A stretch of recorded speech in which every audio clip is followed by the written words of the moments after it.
திவுலப்பிட்டிய நீர்கொழும்பு வீதியில் துனகாநகரில் டிப்பர் ஒன்றும் முச்சக்கர வண்டி ஒன்றும் நேருக்கு நேர் மோதியதில் முச்சக்கர வண்டியில் பயணித்த மூவர் உயிரிழந்துள்ளதுடன் ஒருவர் காயமடைந்துள்ளதாக திவுலப்பிட்டிய போலீசார் தெரிவிக்கின்றனர். விஷன் கியா நம்பகமான பார்வை.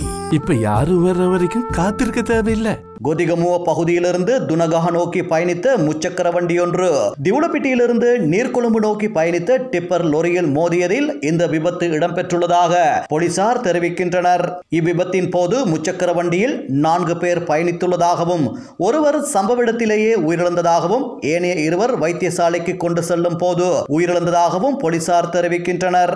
இதே நேரம் அனுராதபுரம் பாதனிய பிரதான வீதியில் 2 பஸ்கள் மோதியதில் 19 பேர் காயமடைந்துள்ளதாக போலீசார் தெரிவிக்கின்றனர்.